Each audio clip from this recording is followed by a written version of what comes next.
Hello again, everyone. I'm Joe Longinusa, welcoming you to another edition of Next on the Tee with Chris-Mascaro, the show where industry leaders, golf professionals, and legends all come and discuss the great game we love so much. So without further ado, let's turn it over to our host to tell us who's next on the tee. Chris, take it away. Hey, thank you, Joe. Good morning, everybody, and thank you for coming back and joining me again this morning on Next on the Tee. We are brought to you today by the great folks over at the French Lick Resort, an absolutely spectacular place. Their Pete Dye and Donald Ross designed courses were ranked number 1 and number 2 in the state of Indiana by Golf Week. It was the site of last year's Senior PGA Championship and the LPGA Legends Championship. Go to FrenchLick.com to see for yourself how great it is and to book your stay. We are also sponsored by our friends over at The Leather Shop, makers of top-quality custom-made leather, dress, casual, and golf shoes. Do your feet a favor and put them inside shoes. They're going to keep them feeling good and looking good all day long. You can find them online at the-leather-shop.com. We also want to give a shout-out to our friends over at the World Golf Village, located in historic St. Augustine, Florida, heading down there in 12 days, my friends, for our annual Guys Golf Trip. Can't wait to get down there. It is also the home of the World Golf Hall of Fame. No matter the time of year or the length of your visit, the World Golf Village is sure to deliver a great experience with family or friends, and you're going to make memories that are going to last you a lifetime. For more information, visit them online at worldgolfvillage.com or give them a call, 1-800-948-4653. Our new friends, a pair of new friends joining us here now on Next on the Tee, and that is the PGA Tour Superstore, which is a golf wonderland and the best place to get everything that you need to look great, play great, get out on the golf course, right? Check out all their great items from golf balls to clubs to rangefinders and so much more at PGATourSuperstore.com. And Jones Global Sports and the Bobby Jones Company. Raise your game to new heights in performance with a brand that's been known for style, character, and excellence for the last 25 years, and that's the Bobby Jones Company. They have an inspired collection of products that capitalize on fabric technology, deliver a modern feel and look, while also honoring the legacy of Bobby Jones that delivers on the promise of enduring style. They work hard to earn your respect, your trust, your business, and just as important, your long-term friendship. Communicate that you're here to stay by wearing clothes from a brand that has been had enduring style and presence, like I say, for over 25 years, and that's the Bobby Jones Company. Check out all their great styles by going to bobbyjones.com. I'm your host, Chris-Mascaro, like Joe said, and I've got 3 great guests that I'm really looking forward to sharing with you this morning. First up is going to be Tom Dixon, and Tom is the North American product manager for ECCO Golf and Sports Shoes. So I'm really looking forward to talking with Tom about, their great golf shoes that they have to offer. They got a lot of great technology. The ECCO Cage shoes have really captured my attention. Plus, they've got some hybrid styles of golf shoes as well. So Tom is going to be here to talk about all that and more with me here in just a few moments. Following him, we'll get a return visit from top 100 club fitter Scott Felix. Today, Scott and I are going to talk about, sort of from the top of the club down. We'll go from the grips to the right shafts to the club heads. We'll find out what's going to be right for your game and how to know when you go to the PGA Tour Superstore to look for new golf clubs. What are the things you should be looking for, based on your game and your style for the way you play a game, swing speeds and all of that sort of thing. Scott's going to be here with me about 25 minutes from now. And then we'll round out the show by talking with top instructor and the director of golf at Bulle Rock Golf Course up in Maryland, Rick Rounsaville, will be here. Rick has worked with, worked for some of the, the oldest and most prestigious golf courses in the country. Bulle Rock now is, annually ranked among the top 100 you can play by Golf Magazine. So I look forward to talking with Rick about all of that and so much more. And he'll join me later this hour. So we've got another great show lined up for you this morning. I'm so glad that you're here to take the journey with me over the next hour or so. And like I mentioned a moment ago at the top of the show, Next on the Tee is brought to you by our friends over at the French Lick Resort up in French Lick, Indiana. Folks, like I say, you want to talk about a spectacular resort to both play golf and just relax and enjoy yourself. Well, you need to go check out the French Lick Resort Golf Club and Resort. It's at FrenchLick.com. Let's hear from our friends up there. This is the time to play legendary golf at French Lick Resort. Book one of our money-saving packages like the Hall of Fame package and play our Pete Dye and Donald Ross courses. Stay in historic luxury at our French Lick or West Baden Springs hotels. Relax in our spas. Dine in our restaurants. Have some gaming fun in the casino. Or just rock on our rambling verandas like they did 100 years ago. Go online to FrenchLick.com and book your legendary golf getaway now at French Lick Resort. Yeah, folks, we've been up there. My family and I went up there last summer, played the Pete Dye course and the Donald Ross course. They are absolutely spectacular. We can't wait to get back up there later this year. The French Lick Resort needs to be on your list of places to stay and play. And like you just said, my friends, they got a casino right there on the property as well. Again, for more information and to book your stay, go to FrenchLick.com. And every week here on Next on the Tee, we like to kick off the show by saluting the brave men and women serving in every branch of our military who are tuning in around the world on the Armed Forces Radio Network. We thank you for that. We also want to thank you for your daily sacrifices that you and your families are making to protect our freedoms and our liberties. We also want to thank our veterans for all that you and your families have done for us over the years. It's through your strength and your efforts that our way of life is even possible. Folks, if you see a member of our military, when you're out and about, whether that's in the airport, in a restaurant, at the grocery store, wherever you may be, please stop for a moment and tell them thank you. They are our true heroes. Our sincere thanks as well to Sean Cruz and all the wonderful folks over at the Armed Forces Radio Network. It is such an honor for us to have Next on the Tee be a part of your network. You can find our show by going to armedforcesradionetwork.org. And I also want to continue to remind our veterans out there, be sure to check out globalvoiceforveterans.org. It is a great site with news and articles and a wealth of information designed specifically for our veterans out there that I'm sure you're going to find both interesting and beneficial to you. Again, globalvoiceforveterans.org. All right, now joining me on the French Lick Resort guest line is Tom Dixon. Let me give you some more background on Tom. He earned his Master of Science degree in Sports Management from Ulster University. One of his early roles was as a pro shop assistant at St. Andrew's East Golf Club up in Toronto. From there, he became the promotions director for the Sudbury Wolves of the Ontario Hockey League, and he then became marketing and promotions director of the Belfast Giants Hockey Club in the Elite Ice Hockey League over in Belfast, Northern Ireland. Fast forward a couple of years, he joined ECCO Shoes, first as a field sales merchandiser and then a project manager, and now he's the North American product manager for golf and sports shoes. And I am very honored that he is with me next on the tee this morning. Good morning, Tom. Thanks for coming on the show. Good morning. Thank you very much for having me. I appreciate the time. So, Tom, let's start at the, I guess not at the beginning, but midway in your life. Let's go back to your time at college at Ulster University. Ulster has campuses in Ireland as well as over in London and Birmingham in England, and it was one of the first universities to start offering online degrees. So, which campus or where did you start attending that school? I was split between campuses, but I was mainly based in Belfast, and that's how I was working for the Belfast Giants over there. So we had when I was doing my undergrad, there was a couple of good connections that we had with the Belfast Giants and with that school over there. So they were also one of the first programs in the United Kingdom to offer kind of a sport management or a sport business program at the master's level. So after I did my undergrad, which was in that degree as well, I thought I would take it kind of to the next level, and when you're young, you don't really have there's no reason to say no when there's an international opportunity presented to you.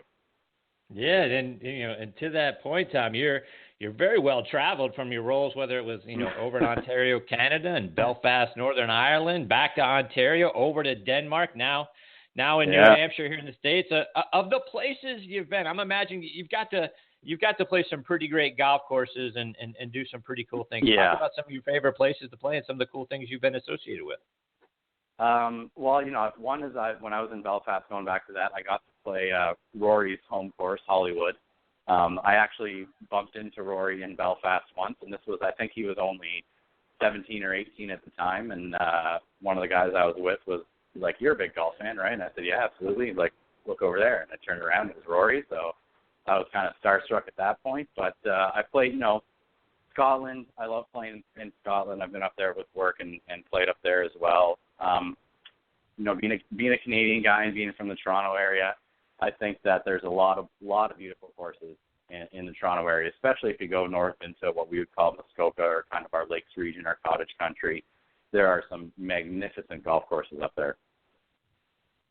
And, Tom, like I mentioned in your intro, you spent some time, as you talk about Toronto, at St. Andrews East Golf Club up in Toronto. And that course, I took a look at it online. It looks absolutely amazing. Talk a little bit about your experience there. Yeah, it was great. I started there, I think I was 13 or 14, and I worked all through high school and all through my undergrad at university. I worked there for 9 years, and it was a fantastic experience working there. It's a small private club, just a little bit north of the city, say 30, 45 minutes northeast of the city. 18-hole club. It's an equity club. No tee times for the members. Like I said, wow. Very small membership. It was fantastic. I mean, the people working there and all the members were great. I really look back, and when I have children, I think working at a golf course, especially somewhere like that, there's so many things you learn. Especially at a young age, and it was a fantastic experience. The course itself is great. I love the layout of the course. Is fantastic. It's a 6-6-6, so you have 6 par 5, 6 par 4, 6 par 3s. They're and this was, I haven't been there for a while, but they're kind of constantly slowly updating the course. So there's never any major renovations, but over the years they move tee boxes and they move bunkers just to make it a little bit more challenging, a little bit more different for the members.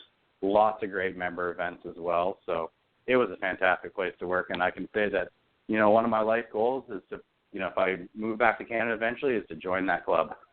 There you go. And exactly. Tom, you make a great point, and we've talked on this show with several people about, how, lots of folks grew up in the game by, being able to work at a golf course, lots of them as caddies and that sort of thing, which unfortunately is, sort of gone away, and we've lost that opportunity for young kids to learn the game and be a part of the game by being a caddy. But you talk about, learning so many things when you had the opportunity to be there as a young person. Talk about some of the things that you were able to glean, from that experience.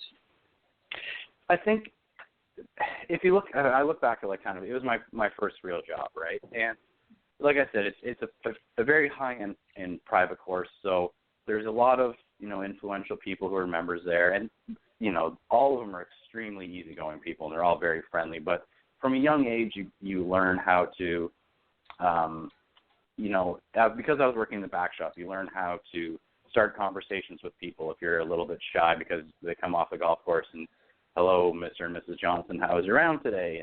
And I think you have to come out of your shell a little bit. You learn, and especially being around golf, there's so much etiquette in golf. I think that at a young age, I think that helps.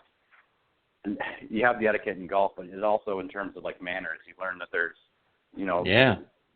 certain rules. Not necessarily, I don't want to say rules, but there's certain ways to present yourself, right? And especially being in a place like that where, you kind of always have to.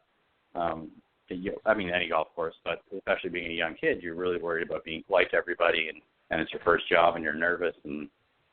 But then at the same time, because it's golf, you're around something that everybody there is passionate with, right? It's not, you're not working in fast food, so it's quite an experience, and I think it's a great spot for young people to get involved and learn. And I agree with you. Caddy programs. I never worked in a caddy program, but I had some friends who did. A good friend of mine, he was in the caddy program at Hamilton Golf and Country Club, and same thing up there. I think, I think there's ways that people can, or courses or organizations can implement those programs again. I think it will go a long way, and also, for people to help teach young people about golf and get them interested in it. Yeah, no, I couldn't agree with you more. I think it would go a long way to, developing the game, and we're always looking for ways to, to introduce people to the game and that sort of thing. And that's what we've talked about several times on the show is, boy, it would be great if some of, even if it was just, the private courses that would bring caddies back and, offer young kids the opportunity to be a part of the game in that way. We're trying to grow the game everywhere. We've seen play over the years decline a little bit. And I think, to me, a great way to do it would be to bring back caddy programs. We hope that more and more country clubs or just golf courses in general would do that. We could see that the young kids get the opportunity to go be caddies. Yeah, and I know one of the big things for us, because I had one of my best friend was the one who got me the job at St. Andrews. His dad was involved in the golf industry, so we both worked there, and one of the big things for us was that we could golf for free early in the mornings during the weekends, right? And when you're, when you're 13, 14, 15 like that, and especially at a club like this where it's a very nice private club, at that age, that means a lot to you, right? So even little incentives like that, whether it's giving free range time or doing clinics for the kids as a type of payment or giving them free rounds of golf, like those little things also I think go a long way. Yeah, no, that's a great point, Tom, because golf is isn't always the cheapest sport to be involved with, but we see so many kids today that specialize in one sport or another, which is something we talk about. I do a football show called Thursday Night Tailgate where we talk to a lot of the NFL alumni players about this very topic. But the opportunity from a golf perspective, to get out there, to your point, we hear so many kids, right? They play baseball all the time. They're in travel baseball and soccer and all those sorts of things. Well, golf doesn't necessarily lend itself to that as much because of, some of the expenses involved. And you make a great point. If you could get up and, you go caddy, for, however many rounds you get the opportunity to caddy for, and then you can go on the range. You could go play golf yourself or get up early. So, you're involved in golf from, sun up to sundown, particularly this time of year in the summer when kids are off school and that they could really take advantage of that. Boy, think about how well we could grow the game. I hope someone's listening and can help us take care of that. So, and I think one more thing on top. I think from a parent's perspective, I think my parents loved it too because it's easy to drop me off in the morning and then not come and see me till 8 o'clock at night when I'm done working and done at the golf course. They don't have to shuttle me around all day when I don't have a driver's license. There you go, another great point. So yeah, lots of great points being made for the caddy program. Thank you for that. So, Tom, take us through how did you go from doing marketing and promotions for some ice hockey clubs to catching on with ECCO shoes? Yeah, I worked in, like I said, my undergrad was in sports, so I kind of always in the winter I would work in hockey when I went to school, and then in the summer I'd come back and I'd work in golf. My family kind of grew up. I grew up with my family working in the golf industry as well, so I was always around the game, and so then when I was finished my master's, like I said, my mom was in the golf industry. So when I was done, she was actually working for Dunning Golf at the time, and so I got to get on board there and work closely with Ralph Dunning, the owner of that company, which was also a great experience. He's a very good entrepreneurial mind, very great with technology and clothing and fabrics, and very, very smart man, very good visionary. And then from there, I had some kind of mutual connections. We had some mutual connections between Dunning and ECCO, and found out there was an opportunity there. So jumped over there, and I worked closely with our national sales manager for golf in Canada. Him and I were friends from the golf industry, and managed to sneak my way over to our headquarters in Denmark, where I got placed in our golf division over there.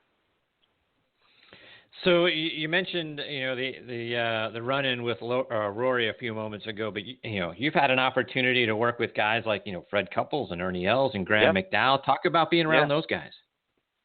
Yeah, they're all fantastic guys to work around. They're them as individuals and their teams they're great people. So I've personally had the chance to work with Graham and Fred on a few occasions. I've never been with Ernie, but we've had some contact with his agents and his business managers, and they're fantastic people. They're definitely pros when it comes to working with their sponsors and trying to grow the game. We've done some photo shoots and we've done some product testing and stuff with them, and they're always very honest with their feedback. And I think one of the things that makes ECCO a little bit different is when we sponsor players too, we're not telling them what shoes they have to wear, right? They get full pick of the collection. So we're not saying you have to wear white and black Cage on Saturday and you have to wear white and blue Biome Hybrid 2 on Sunday. It's whatever they like. So I think they like that openness as well. And the fact our sponsorship manager, Jesper Thun, who's based out of Asia, he has, great relationships with these guys. He's an ex-professional player as well. So I think us, ECCO, and the players, we appreciate the kind of laid backness of our relationship that we have. Yeah, and as you talk about, they're not forced to wear a particular style or anything, and they're honest with their feedback. Do they give you pluses and minuses? Like, boy, I really love this, and you know what? Yeah, this one I don't like so much. And if you did this or that, I think it would make it better. Do the product guys? Do you guys get involved with some of that feedback? And hey, that is a great idea. We'll try that. Yeah, absolutely. Because everybody's golf swing is different, right? And so the shoes are going to also react differently depending on how people swing. You take two examples of our players. You have a guy like Ernie Els. He's very tall. He has long arms. The way he swings, he has a very, very big arc, so he can generate a lot of power. You look at a guy like Graham, who's a little bit shorter. He's got a little bit more muscle on him, and he moves his feet pretty quickly when he swings, right? So there's a lot of differences. You kind of have to take a look at the guy's golf swing or the girl's golf swing and see how they're moving their body. But in terms of aesthetics, like that's Graham is very, very good at giving us feedback on how a shoe looks. He's got his GMAC by Cartel, so he's very classically dressed. He dresses kind of like that old school classic British Irish golfer, so he's very good in terms of those details. And we've worked with him on some special editions. And some stuff specifically for him that matches his clothing and that he likes. And I mean, it's amazing how much, they spend hours and hours hitting balls, and it's amazing how much, if you work with them on the driving range, if you change the thickness of an insole by a couple of millimeters, how much they can feel that affects their swing. Wow. So, to all of those points, Tom, you talk about how everybody's, body is different and we react differently and all those sorts of things in the course of our swings. Talk about, ECCO shoes and what differentiates ECCO from some of the other big name golf shoe companies.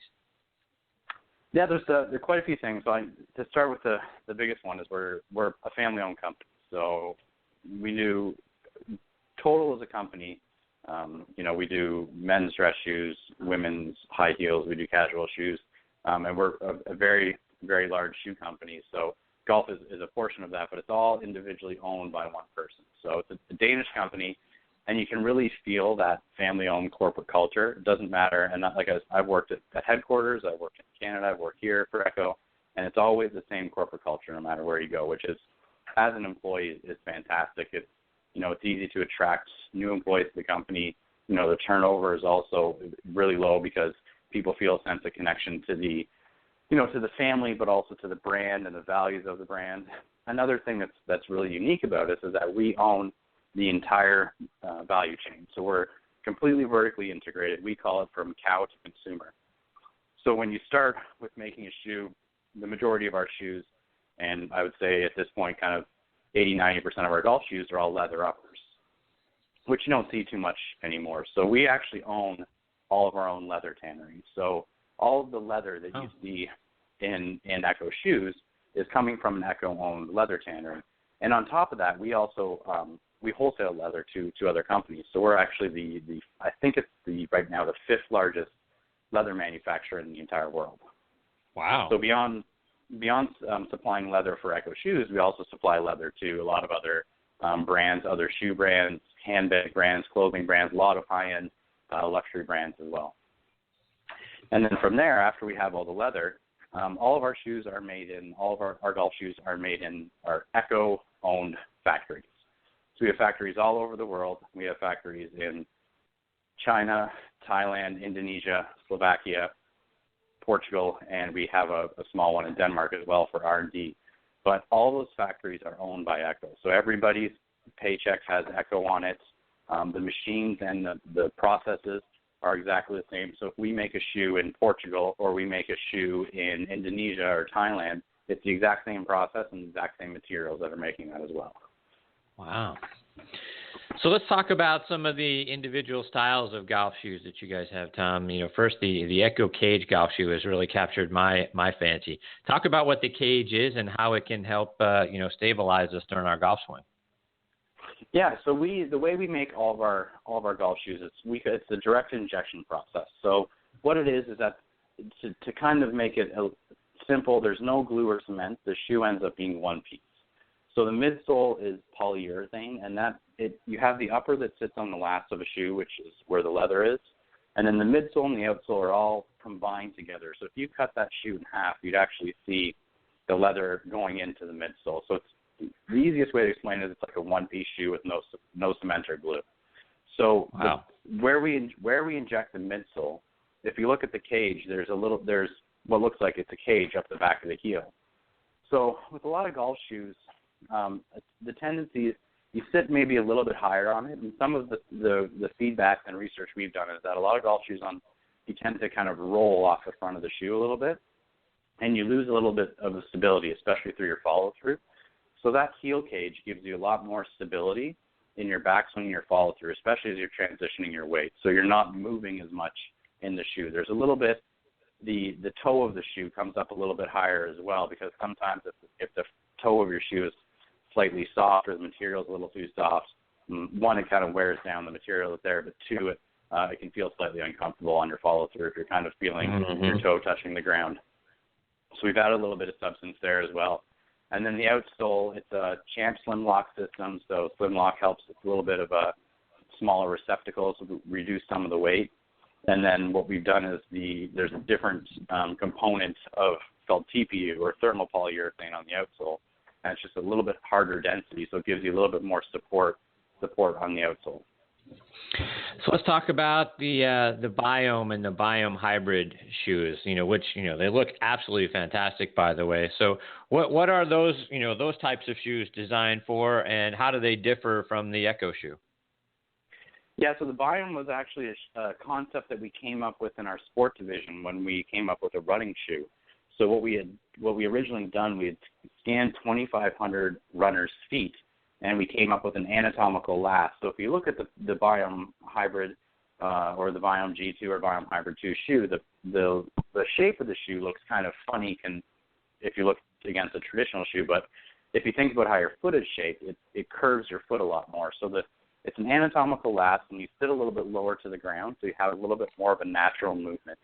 I don't want to say barefoot, but it's more of a lower to the ground, how your foot would move if you didn't have shoes on, but you definitely do have a lot of support in the midsole and a lot of cushioning and a lot of arch support. It's just the way that the outsole is specifically designed. Yeah, so what are those shoes designed for? So the original Biome concept was actually a running shoe, but it was so popular with us and the fit was so good that we adapted that into the golf shoe. So, that is, the Biome Hybrid 2 is actually, it's our number one seller both for men's and women's. You have the Biome technology in there, so you have a really good fit. You're a little bit lower to the ground, so you have great walking comfort. It's also a little bit lighter weight as well. And then you have yak leather uppers. So we use a lot of different leathers because we own our own leather tanneries. We use cow leathers, we use camel leathers, and this one happens to be yak. So yak leather is really, really breathable. It is very, very strong as well, and it's really durable. And on top of that, it's extremely lightweight.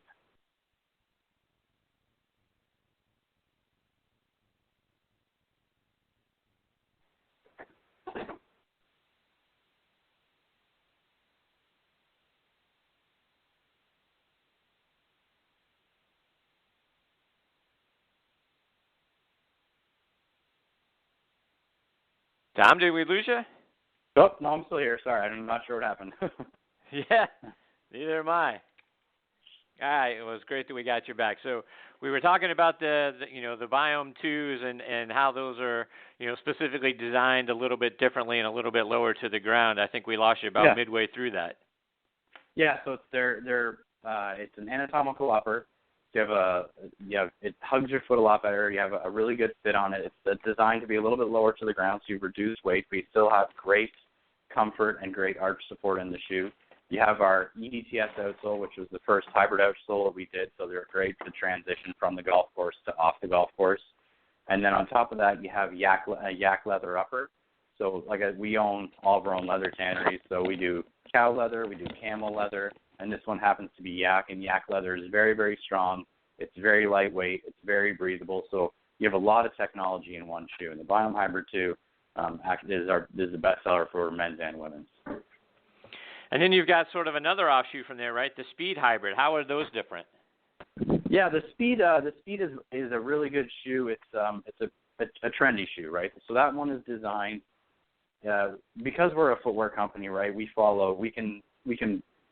can borrow ideas from different departments, right? Which is great because we can also borrow different design ideas. So if you look at our collection, we have everything from a very classic shoe to a very sporty and performance shoe.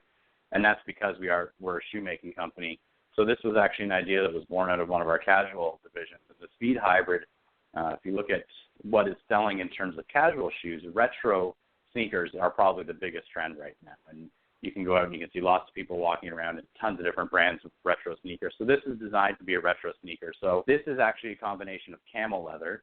So you have a leather that has there's a lot more distinction to it. There's a lot more depth to the leather. It looks a little bit different. And then you also have some breathable textile in there. So it's a perfect summer shoe. And this is one that, you can easily wear off the course with a pair of jeans. But then again, you have that EDTS outsole, so you still get great performance on a golf course. I'm talking with Tom Dixon, the North American Product Manager for Golf and Sports Shoes for ECCO. And Tom, just a couple of more before we let you go. As I was doing some of the research and we were, communicating, prior to the show, back in 2010, you guys did a commemorative edition shoe to celebrate Fred Couples' Masters victory that I read you guys made 1,992 pairs of in recognition of the year that he won in 1992. So I imagine demand picked up after Freddie shot a 66 in the first round that year and ended up finishing sixth at the Masters.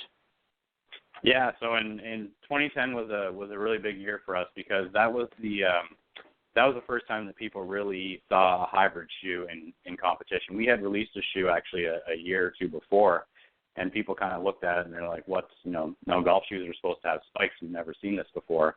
And if you look, previously to 2010, you could probably say 95% of the golf shoes sold all had spikes.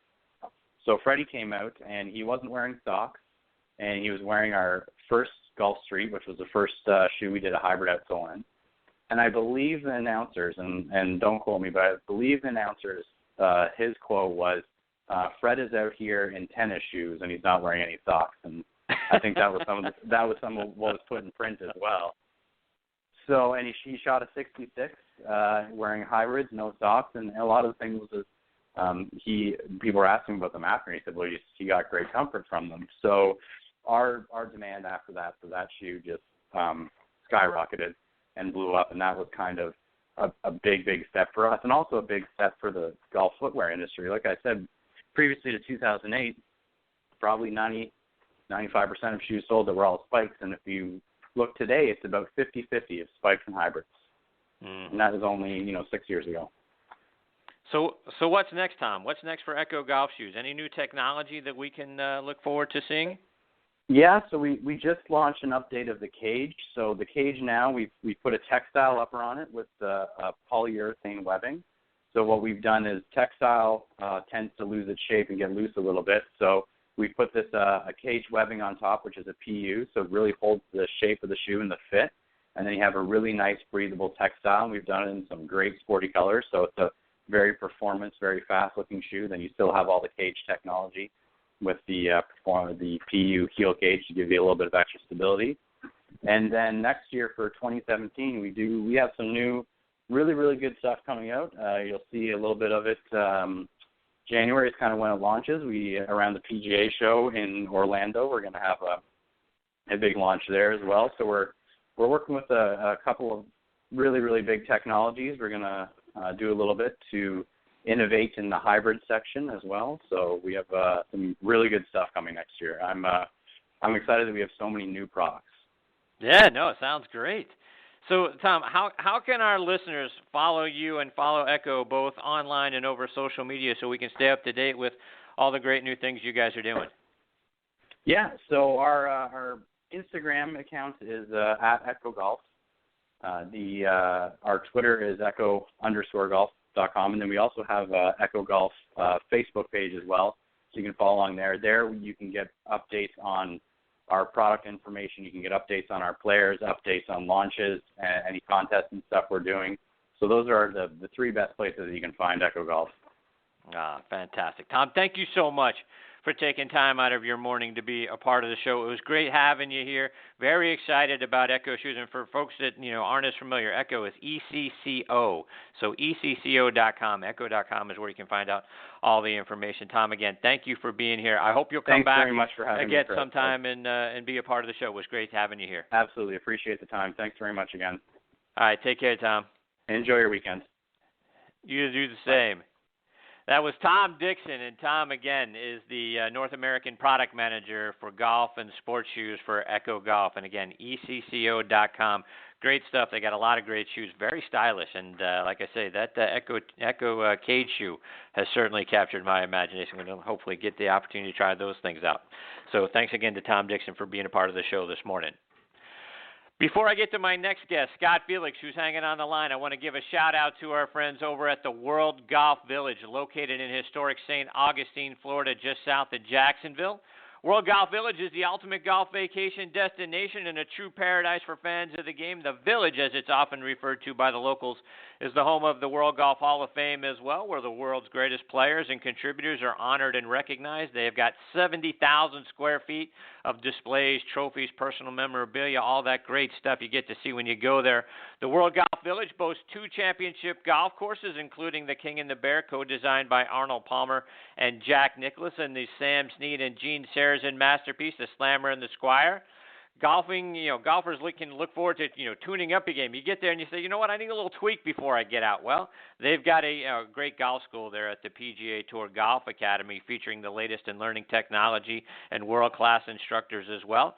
Luxurious stay awaits you there. You got the Renaissance Resort at the World Golf Village, offering an array of amenities, including some great dining options and premier services. So, no matter the time of year or the length of your visit, folks, World Golf Village is sure to deliver an unmatched experience with family and friends, and you're going to make memories that are going to last you a lifetime. For more information, go to worldgolfvillage.com or give them a call, 1-800-948-4653. All right, now joining me on the French Lick Resort guest line is Scott Felix. This is his 3rd appearance with me on the show. Scott is a top 100 club fitter, and let me remind you a little bit more about his background. He nearly 20 years experience now doing club fitting and repair. He's been working with guys like Lauren Roberts, Casey Wittenberg, and, our good friend Sean McKeel, who's regularly joins us on the show. Scott has been named one of America's top 100 club fitters by Golf Digest for several years now. And, you should know that, when you're going out to buy a set of golf clubs, you really need to go see Scott first, because he's going to help you, play way better than you ever thought you previously could. And that's even if you don't change your golf swing. Scott can do wonders for you. And I'm very excited that he is back again and next on the tee with me this morning. Hey, Scott, thanks for coming back on the show. How's it going? How are you doing? I'm doing really well, thank you. How are you, my friend? I'm doing great. Just trying to stay as cool as I can over here. It's super hot in Memphis right now. No doubt. I spent several years living over in Memphis, and goodness knows you guys, not only, it's unbelievable. You get the hot and the humidity. It's got to feel like it's well over 100 degrees over there. Oh, every day with this humidity. It's crazy how hot it is. I think it's going to get to 100 by the end of next week for 3 days in a row. Oh, my. Just temperature, not humidity. Yeah. Oh, good. Stay hydrated, my friend. Lots of Gatorade. Absolutely. So, Scott, I wanted to start out our time this morning by sort of, kind of working our way down the golf club and getting your thoughts on things that, we need to know to either make sure that we have the right equipment, or if we need to, gather up our golf clubs and make some changes. So let's, starting at the top with the grips. There are so many different styles of grips now, and there's, you got different thicknesses, you got different lengths. Beyond the idea of just, what feels comfortable to us, what should we consider when it's time to regrip our clubs? The main thing you need to consider is to make sure that you get the right grip size that actually fits your hands, and the way your palm and fingers, the measurements of those two are key. Making sure that you're able to hold onto the golf club without squeezing it too hard, which could hinder you releasing the golf club correctly. But at the same time, you don't want to get a grip that's too big for you. That will hinder you from releasing the golf club correctly as well. So making sure that you're measured correctly, trying and testing a few things and seeing which one feels the best to you. Those are the main things that you need to look for in grips. They have so many different options now, whether they're cord, a lot of the new Golf Pride grips with the CP2 line that feels a little softer, textures, these multi-compounds that they're incorporating in these new golf grips nowadays. It's just really personal preference, and once you kind of get fit for the right size, making sure you have the right wraps underneath, so it'll actually fit your hand correctly. It'll help you hold on the golf club more consistently and release the golf club and hold it without too much tension, hopefully. So, Scott, how frequently should we be getting our clubs regripped, and is there something that we should actually be doing between rounds to take care of our grips? One of the main things, you can prolong the life of your grips for sure by wiping them down. You can use a little soap and water, run them under the faucet, take a little terry cloth towel and just really scrub them down. That will really prolong. What really makes golf grips, go bad is the oil out of your skin that gets in the pores and kind of tends to make them hard and slick. If you were able to clean that off, you can actually really make the life of the grips longer. A good rule of thumb, if you look on Golf Prize website, they say 40 rounds or at least once a year. So by keeping them clean, keeping them inside, not even in the garage, the humidity and moisture and stuff out there will really kind of take its toll on a grip for sure. So let's talk about golf shafts. When you're fitting someone, first of all, what are you looking at to decide if they should be using steel or graphite shafts, and then take us through the idea of which shaft is best for us, whether that's a regular, a stiff, an extra stiff, or even a senior flex. Hey, the main things that I look for, opting someone into graphite over steel is the strength of the player. Do I need to help them create a little bit more speed? Stamina. Are they the type of person that might get tired around 12 or 13 and start kind of slowing down a little bit? Tempo is another thing that I look at. Load tendencies. If they have a quicker tempo or slower tempo, smoother tempo, it'll help guide me in the right direction, whether they need something heavier, firmer, softer. But the main reason why I would put somebody into graphite is if they had any kind of joint problems. It kind of cuts down on the vibration in their hands, the shock after impact. So that can be a little dampening attribute for that. And also just helping the person create a little bit more speed. That would be the other thing. Mm-hmm. So let's talk about the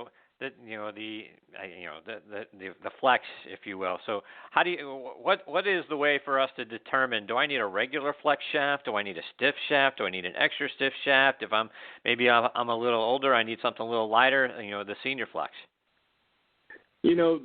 What speed really dictates flex. Speed and tempo. You can break it down in 10-mile-per-hour increments. 95 to 105 could be a stiff. 105 up could be an X. 85 to 95 could be regular. 75 to 85 could be a senior flex or a light flex. But depending on the person's tempo, you can always err a little firmer if they have a quicker transition, tend to swing a little faster, a little harder. Their tempo's a little rushed. You can always firm up the tip by soft or hard stepping the golf club to help stay with them. And then the other, when it goes to light flex, is really just speed, trying to create some overall, speed with the golf club so they can hit the ball further. When you start looking at, we're slowing down, and at the end of the day, nobody wants to hit the ball shorter. So how can they start losing a little speed, and we can give them something lightweight overall, create a little bit more speed where they didn't have it before, and hit the ball a little bit further, or almost as far as they're used to hitting it. So now let's go down to, the face of the golf clubs. Help us understand, what's the right style of iron, if you will, for us? When we talk about, blades, cavity back, offset, how do we know what the best type of club face is going to be best for us to use? That's a little bit of personal preference. Everybody wants to see something a certain way. And if I can give them the look with the playability that they need, that's the trick. Some people like things that are traditional, but really need something a little bit more forgiving. So how can you find something that still looks pretty traditional, but lets them get the things that they need, whether it's launching the ball in the air a little bit. But I think most of it's shapes and how it visually sees, that person sees it with their eyes. There's a lot of really, really good golf clubs out nowadays that have very traditional shapes that are really, really super forgiving. And they're not always having to be shovels that you put in somebody's hands. But, before that was it. You played something traditional that was harder to hit, less forgiving, or, you pretty much played a pretty oversized golf club. But now they've made a lot of these mid-range style golf clubs. The Ping IE irons, great. You're looking at Tile's AP2, the Callaway Apex irons, TaylorMade PSI. The M2 Tour iron has been really, really hot. And the PXG looks really, really good with very, very traditional, looks like a blade from the back, but doesn't perform like a blade. It's super forgiving. One of the models, the other one's a little bit less offset, a little smaller bottom on it, but still super forgiving and has a great feel to it as well.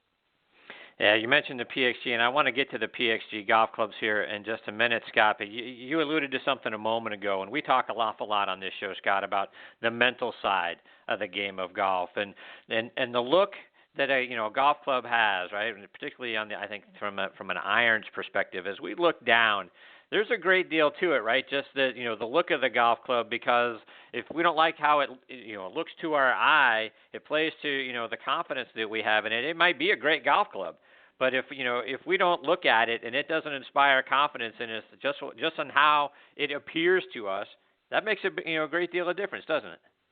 Absolutely. Everybody sees things differently from person to person, and you can give them 4 or 5 golf clubs that are almost identical in characteristics, but slightly look different. One's going to appeal to them. One's going to free them up a little bit more mentally. And you give them something that, might be perfect, but they don't like the way it looks. They're going to swing it based on how their eye sees it, and they might not get the best results on it. We are talking to top 100 club fitter Scott Felix here on Next on the Tee. And Scott, you mentioned PXG. They're one of the newer companies, out there making golf clubs, and it's PXG is Parsons Extreme Golf, founded by Bob Parsons, who also founded GoDaddy.com. And for our listeners here on the Armed Forces Radio Network, Bob Parsons is a Vietnam veteran from the 26th Marine Regiment who earned Combat Action Ribbon, Vietnam Gallantry Cross, and a Purple Heart. And now his company, PXG, is making some really interesting golf equipment that you'll see players like Zach Johnson and Charles Schwartzel and Billy Horschel, Chris Kirk, Rocco Mediate, Christy Kerr on the LPGA Tour. They're all using PXG golf clubs. So talk about what you've seen from PXG, golf clubs, Scott, and how do you feel, they perform? They've performed great. At first, having a newcomer coming into the golf industry, you're always skeptical, what kind of angle are they trying to get in. They got to have their own little niche, and he's done a great job making an iron. It's probably one of the softest irons I've ever bent or moved. The material they use is phenomenal. That injection molding, that injection polymer that they put inside the golf club gives it a great, great feel when people hit it. It feels real lively. It comes off the club, and when I put it in people's hands, they're just kind of shocked how easy it was to hit and how far it goes. Those are the biggest things that I see with people. But it goes back again to giving people the right combination of having so many different shaft options. I think I have right at 50-something different shaft options, from recoil to the new Project X LZ, every one of the KB Tour shafts, Project X, Dynamic Gold AMT. I've just got a ton of different shafts that you can put right in your hands and verify and see the different numbers right there. That's the key.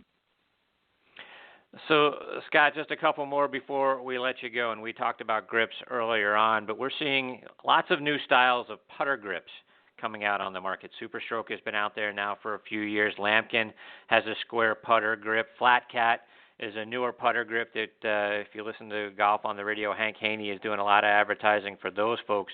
Have you seen any of those grips, make a marked improvement on how we're able to square the golf or the putter face and actually go about making more putts? I think the biggest thing that the oversized grips has helped players with is taking your hands out of it. a lot of people don't know how to release the club head or the putter head properly, and they tend to flick the bottom of the putter, which turns into yips and chipping the ball and things like that. But having a bigger grip or something a little larger down on the lower hand helps kind of take those hands out. And you're starting to see some of these larger grips now. You can order them, and they have the counterbalance weights already in the back, which helps calm your hands down, quieten your hands a lot through the putting stroke, and keep that putter head and the handle kind of going at the same speed. You never really want one to outrace the other. You know, it's more of a stroke, and you're never trying to hit a putt. Scott, just one more before we let you go. And, as we look at our golf clubs and, how often we play, you've talked about how often we should be replacing our golf grips, but how often should we be replacing our clubs, particularly from the iron perspective, and it's not just, talking about, getting the latest and greatest technology, that being aside, but, how often should we replace them because we're wearing down the grooves and we're really not getting optimal performance from our clubs anymore? Person to person, it just really differs. I don't think there's really any set time. You just need to monitor the wear on the face and watch the grooves, how much you practice with one particular club over another. The main thing that ruins golf clubs is when people are out practicing, they tend to roll the balls or fish them back to themselves and roll it through the sand, and every time they hit a golf ball, they have sand between the ball and the face, and that'll wear out your face and the grooves pretty fast. But just monitoring how much you practice with a particular club, try to fish the golf ball around behind the divot so you're not rolling it through sand, you're not scarring the face and things like that. So there's a lot of different things that people can do to monitor and prolong their equipment. But it really, the biggest thing is just having people coming in and making sure that their lie angles are right, making sure their grip size is right, that the length is correct for them, that they're set up in the most athletic posture to make the most repeatable golf swing based on what they do. Those are the main things for irons. And also I had another guy the other day that I fit, and he sent me a really nice email last night. He said he was a 16 handicapper, and he goes, my buddy keeps telling me to come over here and get fit. He goes, I'm probably not going to see much difference. And when he left an hour and a half later, he was so happy that he did it, and he couldn't believe that it took 25 years to actually come in and get fit for his first set of irons. He's just been playing stuff off the shelf. And it's true that those type of players, those are the ones that are not good enough not to get fit, and those are the ones that are going to see the biggest margin of result over anybody else that comes in that's a single-digit handicap. Yeah, that's one of the first thing you taught me when you and I first started communicating, and I think it bears repeating for our listeners, right? Getting club fit, properly fit for your clubs isn't just for pros, right? The amount that a guy that's, a pro or near scratch golfer, the amount of improvement that he or she is going to see is probably not as much as the guy who's a, 15, 20, 30 handicap. That person is probably going to see a much larger impact from properly being fit, right? Not even just talking about changing their golf swing, but if everything remained equal, that person is probably going to see a much greater impact from being properly fit, right? Absolutely. And that's something that we need to try to really keep helping to understand, higher handicap golfers, trying to get it in their brain that, if they came in and really got fit by a great fitter, they'll see improvements. They'll start seeing ball flight more consistent. They'll start seeing they're not slicing the ball as much, or they're not overhooking the golf ball, or when they were chunking chips, now they're, able to get away with some of the missed hits and still have an opportunity to get up and down for par, saving a lot of shots here and there that'll make up 5 and 6, 7 shots around, which is huge for a 16 handicapper. Mm-hmm. Scott, remind our listeners how they can follow you both online and over social media as well. You can follow me on Facebook at felixclubworks.com or my website, felixclubworks.com, and look at all the latest, greatest stuff that I have in there. That's the easiest way to find me. Scott, thank you so much for joining me again today. Your knowledge of club fitting and the swing, absolutely amazing. I learn something every single time that I get the privilege of having you on the show. I hope you'll come back again soon and share more of your insights with us. Like I say, always a lot of fun having you as part of the show. Absolutely. Thanks for having me. All right. Take care, Scott. All the best to you and your family, my friend. You too. Have a great weekend, Chris. Thanks, Scott. Again, that is Scott Felix, top 100 club fitter, named almost every year by Golf Digest. Great stuff, a lot of knowledge, and certainly very helpful for us picking out the right golf clubs, whether it's the shaft, the grip, the face itself, and the brand that's going to work best for us. And if you're over in the Memphis area, look Scott up and give him a try. He's going to really help you improve your game by leaps and bounds. All right, we've got our next guest, Rick Rounsaville, hanging on the line. We're going to get to Rick on the other side of these words from our friends over at the Bobby Jones Company. Raise your game to new heights in performance with a brand that's been known for style, character, and excellence for the last 25 years. The Bobby Jones Company. We have an inspired collection of products that capitalize on fabric technology to deliver a modern look and performance while honoring the legacy of Bobby Jones. And while we deliver on the promise of enduring style, we also work hard to earn your respect, your trust, your business, and just as important, your long-term friendship. Communicate that you're here to stay by wearing clothes from a brand that has enduring style and presence. The Bobby Jones Company. Check out all of our great styles by going to BobbyJones.com.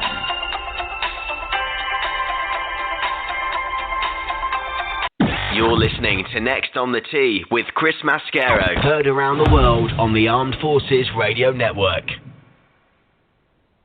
And now joining me on the French Lick Resort guest line is Rick Rounsaville. Let me give you some background on Rick. He started out as an assistant golf pro at Lancaster Country Club, which was the site of last year's Women's U.S. Open. He then moved across the state lines over to Canton, Ohio, and became the head golf pro at Brookside Country Club.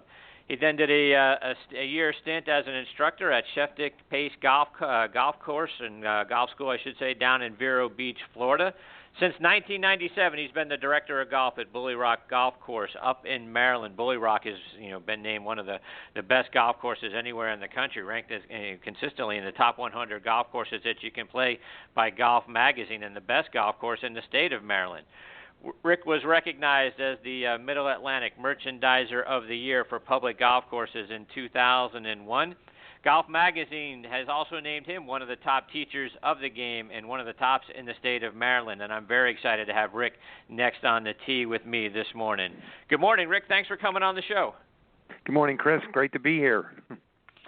So, Rick, as I look back over the golf courses that you've been associated with over the course of your career, very impressive. Some of the oldest and most prestigious golf courses in the country. I want to go back to your time at Lancaster Country Club. Like I said in the intro, it was the site of last year's Women's U.S. Open, and they're also trying to get the 2021 Solheim Cup there.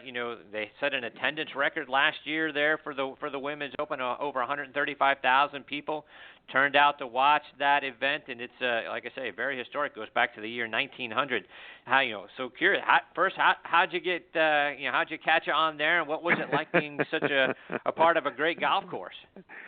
Chris, I was very lucky. I started caddying. That's how I got into golf, and in high school and played high school golf. Went to college, and then I started at a kind of a club called Oak Hill in Milford, New Jersey. It was almost a working man's golf course, small private club that a Regal paper company had started. They had a bunch of mills in that area, and then the membership took it over when the paper company got in trouble. And it was people like my father who worked in the post office, and some of his friends that worked in Ingersoll Rand, and a lot of guys with small businesses and stuff. So I got an introduction there, got a good start, and worked 2.5 years there. And then one of the salesmen that called on us knew that there was a assistant's position in Lancaster opening up, and he recommended me for the job. So kind of went out and got interviewed. I was at the second assistant when I started there, and there were two really good golf pros,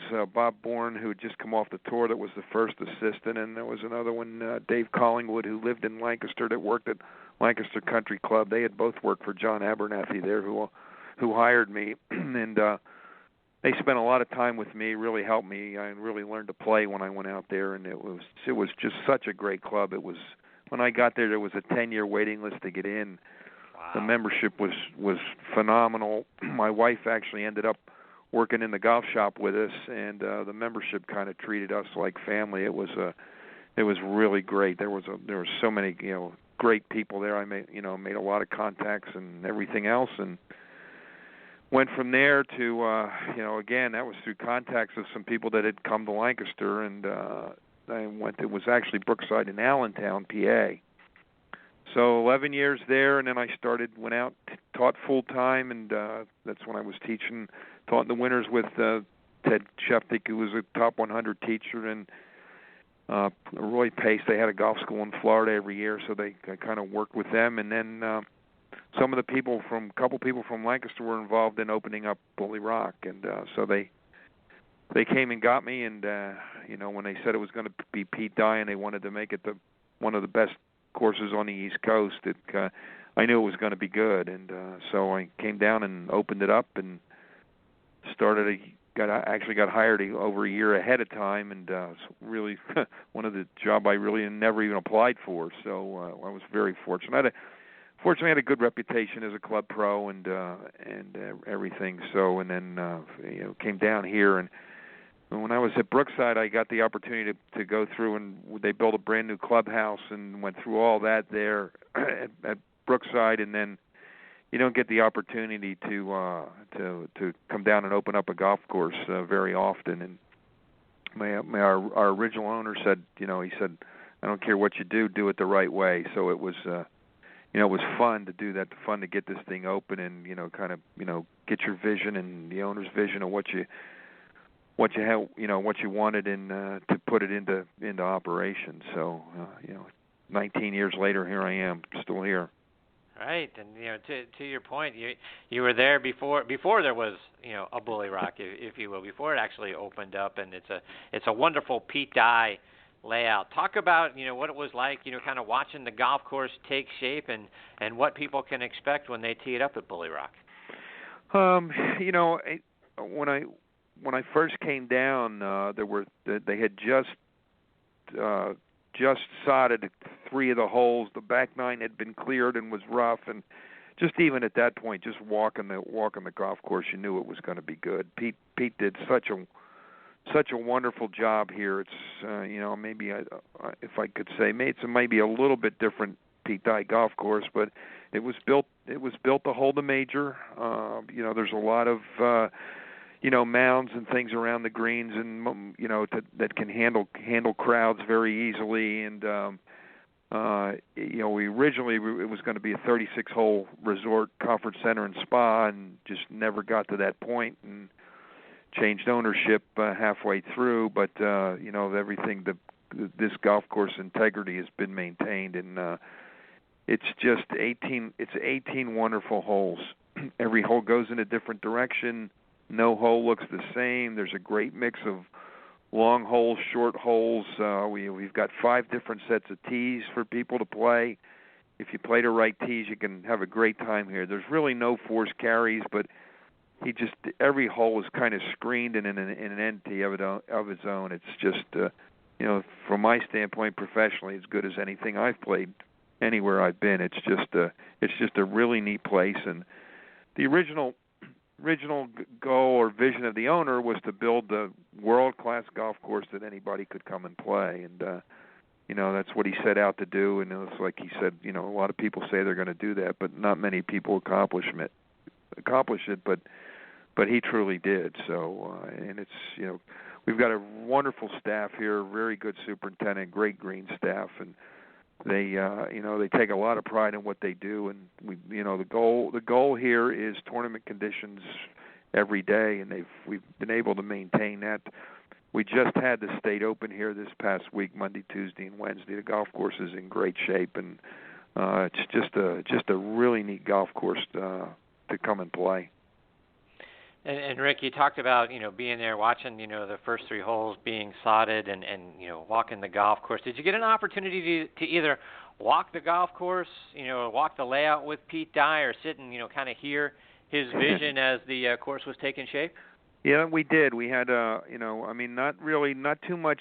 I really didn't see him much when they were building, but we've gotten to be very good, very close. And because he was coming in, we had started the second golf course, and he had come in. He was coming in at that point in time to do the second golf course, and he's just such a magnificent guy, and just to sit down and listen to him talk about the golf courses he built and everything else. And he built the golf course to take the driver out of the good players' hands at some point, and make them work when the driver was in their hands at some point. So that's why I think the mix of long and short holes is really terrific. And he did a lot of the green shaping himself, basically on a sand pro, basically doing the contours and shaping the greens, and so there's a lot of subtleties in the greens, and it's just and he makes you think. He's very good at drawing your eye to where you really don't want your eye to go, and get you to hit it in a direction you really don't want to hit it. So, like I said, if it's a fair golf course if you play the right set of tees, and you can have a good time, and you can with the mix you can put some scores on and make some birdies out here.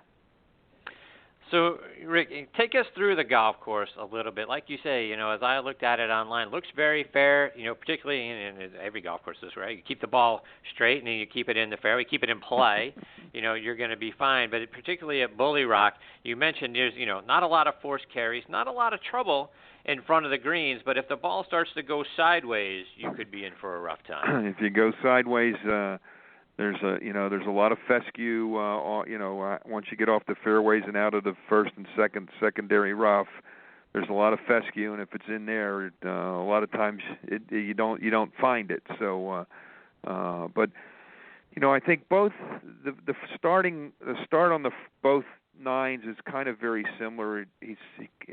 Which he does. I think he does on a lot of golf courses. He's kind of starts you out on the opening hole with usually kind of a mid-length par 4, and to get you on the feel, and then stand on the second tee is where he kind of hits you in the face. That it's number one, there's the beauty of the golf course, and number two, that you're going to be in for a special treat. Number two is a par 5. It's an elevated par 5, and the tee's up. You drive it down into a little recessed fairway, and there's a stream that runs down the right side, and the left side woods and little stream comes up pretty quick. So you got to put a premium on hitting it in the fairway on that hole. And about 100 yards out of the green, that stream runs straight across the fairway. So it's lay up or try and hit it over, kind of risk reward. The green goes back and is elevated, and so I think in my mind that's when you know that you're in to play a really good golf course. Mm-hmm.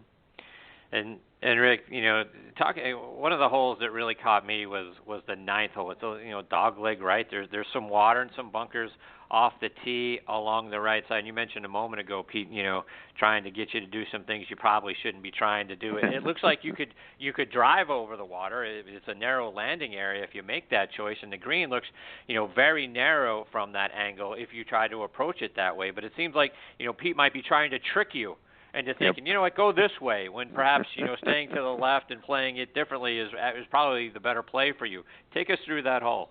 9 is one of the, not that there's a number of signature holes out here, but 9 is visually is on the tee is a spectacular hole. As you said, there's a lake on the right side. There's the fairway kind of goes. It's a sweeping dog leg right fairway.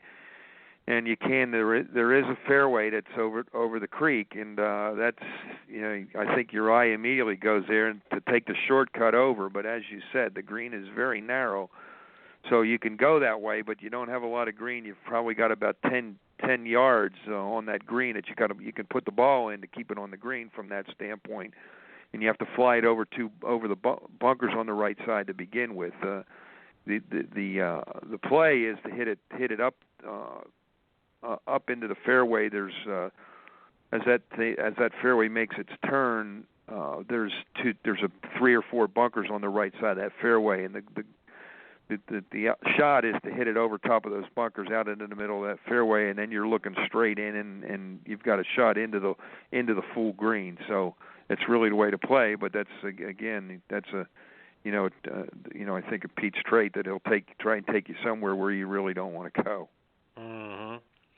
And you mentioned the golf course is really built to host a major, and you guys were the host site for a few years for the LPGA Championship. Talk about hosting an event like that, and some of the golf events that maybe other golf events you guys have had the opportunity to host as well. Well, obviously the LPGA was the biggest event that we've had. We this year was the second year that we've had the Maryland's Men's State Open. The Ladies State Open has been here.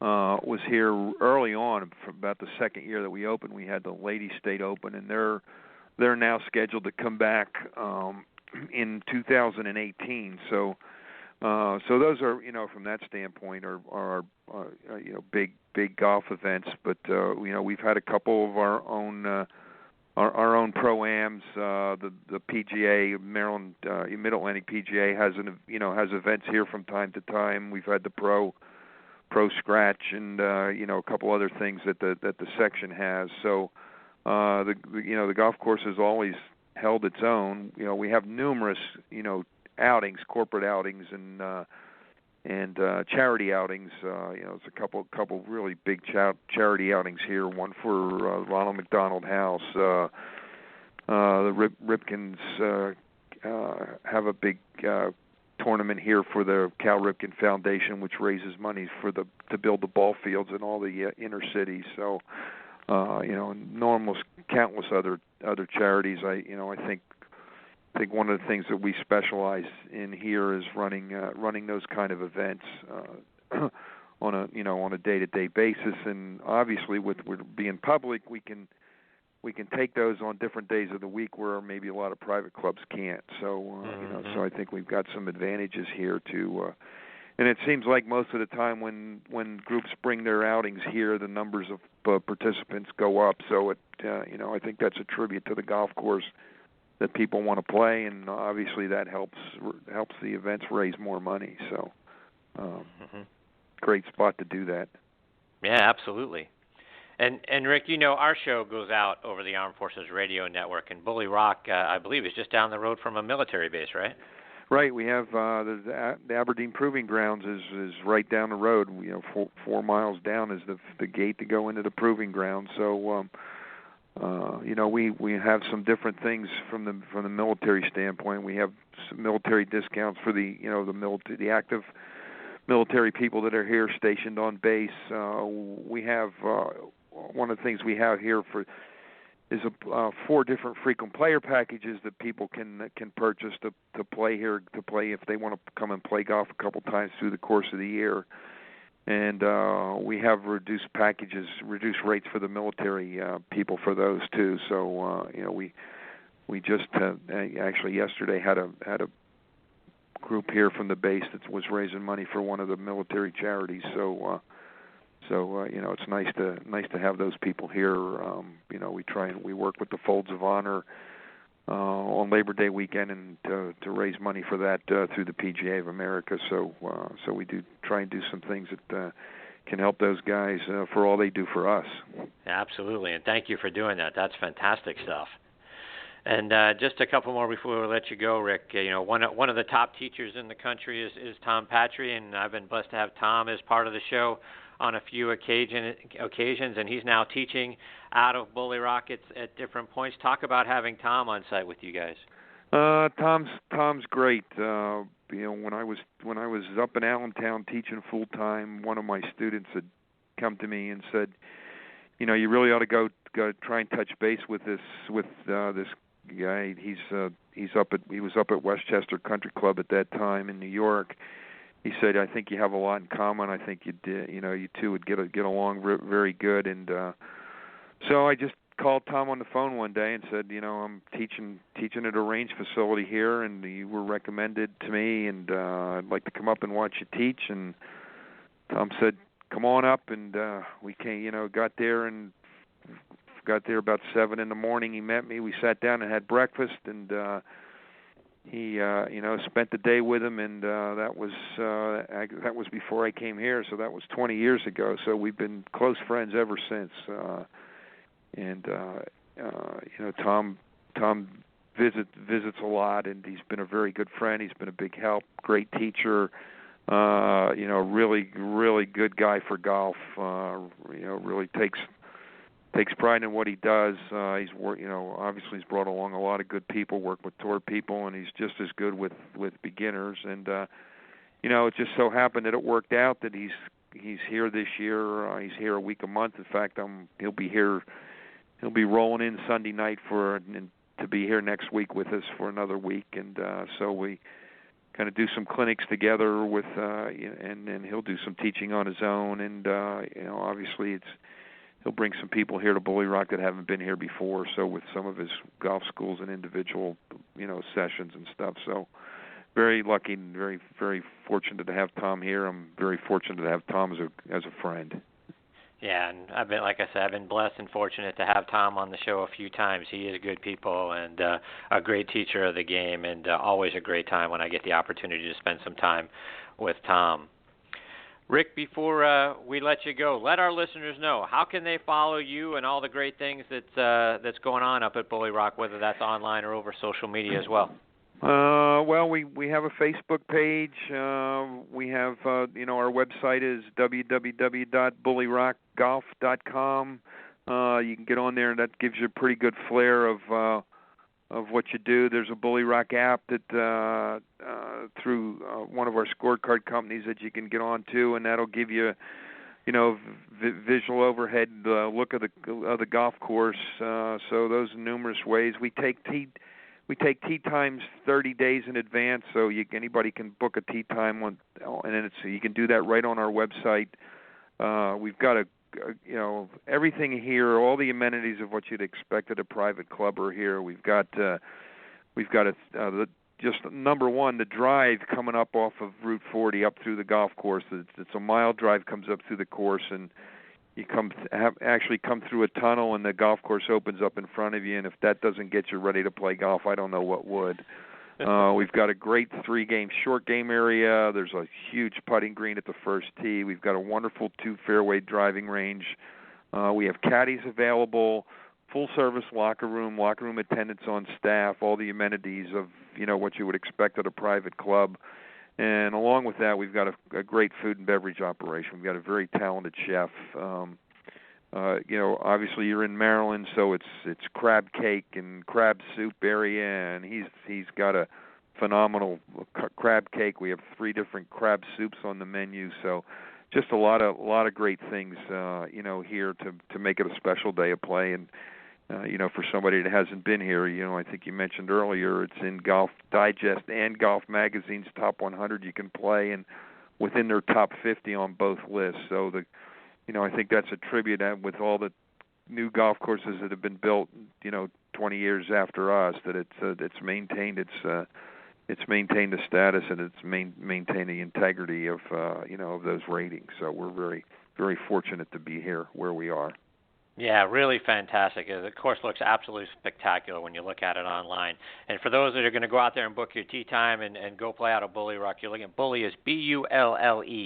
So it's Bulle Rock, and it absolutely is an amazing golf course, and looking forward to hopefully at one point getting the opportunity to go play it. But, Rick, thank you so much for taking Chris, time out of your morning. Thanks for having me on, and it was great to talk to you. And yep, you need to, we're right off of 95. That's from the standpoint of we're between right in the middle of New York and Washington, with Philly and Baltimore in between, and you pretty much come off 95 and you come right into the road that comes into our facility. So it's easy to get to, and like I said, I don't think anybody'd be disappointed coming here. It's just a one phenomenal golf course.